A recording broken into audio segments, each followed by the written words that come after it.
अहंकार अहंकार से सब कुछ बर्बाद हो जाता है। इसलिए अहंकार कभी ना करें, हृदय में सेवा भाव रखें, तभी आपके जीवन में सुख और शांति दोनों बनी रहेगी। नमस्कार, हमारा नाम कपिल सिंह है और आप देख रहे हैं द आर्यावर्त। कार्तिक पूर्णिमा हिंदुओं के साथ साथ सिख धर्म के लिए भी बहुत ही खास होती है, क्योंकि इस दिन गुरु नानक देव का जन्मोत्सव मनाया जाता है। कार्तिक पूर्णिमा को गुरु नानक देव जी की जयंती मनाई जाती है। इसे प्रकाश पर्व या गुरु पूरब के नाम से भी जाना जाता है। यह पर्व सिख समुदाय के लिए सबसे ज़्यादा महत्वपूर्ण माना जाता है, क्योंकि इस दिन सिख समुदाय की स्थापना करने वाले गुरु नानक देव का जन्म हुआ था। गुरु नानक देव जी सिख समुदाय के प्रथम गुरु माने जाते हैं। ऐसे में हर साल गुरु नानक देव जी का जयंती गुरुद्वारे में अखंड पाठ, नगर कीर्तन आदि जैसे अनुष्ठान होते हैं। भक्त उनकी बताई बातों पर अमल करने का प्रण लेते हैं। गुरु जी के जन्मोत्सव पे आइए हम उनके जन्म, कार्तिक पूर्णिमा जो होती है उसमें इस महान गुरु का जन्म हुआ था। गुरु नानक देव जी ने एक ओंकार का उपदेश दिया है। एक ओंकार जिसका तात्पर्य है ईश्वर एक है। उनका मानना था कि ईश्वर कण कण में व्याप्त है, केवल ईश्वर ही सबका परम पिता है। इसलिए मनुष्य को सबके साथ प्रेम पूर्वक व्यवहार करना चाहिए। गुरु नानक देव जी बहुमुखी प्रतिमा के धनी थे। उनका जन्म लाहौर के 64 किलोमीटर दूर आज के पाकिस्तान के पंजाब प्रांत के तलवंडी नानकना साहिब में हुआ था।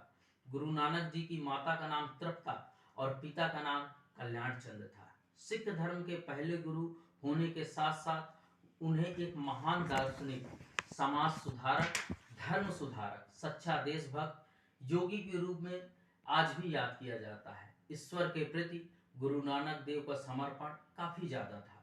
लोगों को उनके बचपन में ही उनको कई तरह के चमत्कार देखने को मिले। माना जाता है कि ईश्वर ने नानक को कुछ अलग तरह की प्रेरित किया था। 16 साल की उम्र में गुरु नानक देव का विवाह लौखकी नामक स्थान में रहने वाली सुलखनी नामक कन्या से हुआ। इनके 2 पुत्र हुए, श्रीचंद और लखीचंद। माना जाता है कि 2 पुत्रों के जन्म के बाद गुरु नानक देव अपने साथियों के साथ तीर्थ में निकले और भारत, अफगानिस्तान, फारस, अरब सहित कई देशों का भ्रमण करते हुए उपदेश दिया। इन यात्राओं को पंजाबी में उदासियां कहा जाता है। गुरु नानक देव जी का एक किस्सा बहुत प्रचलित है। किस्सा क्या है?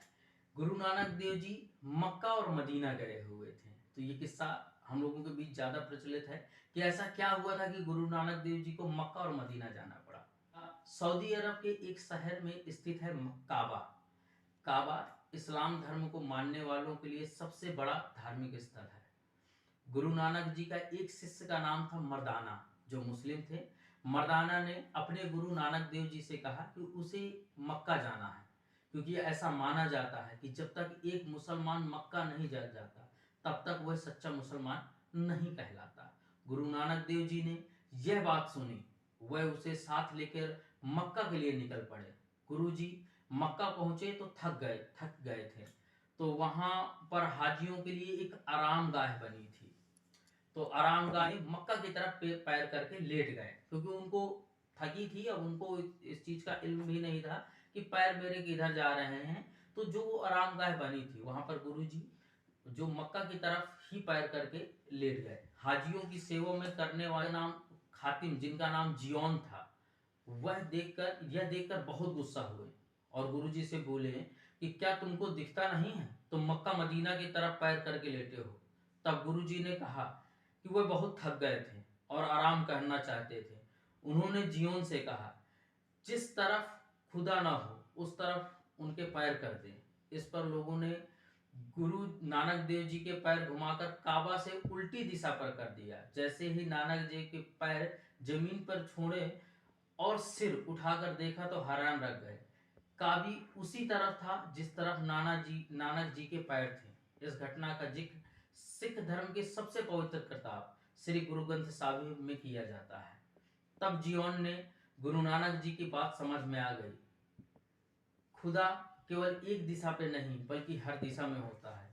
इसके बाद जीवन को गुरु नानक ने समझाया कि अच्छे कर्म करो और ईश्वर को याद करो, यही सच्चा सदका होगा।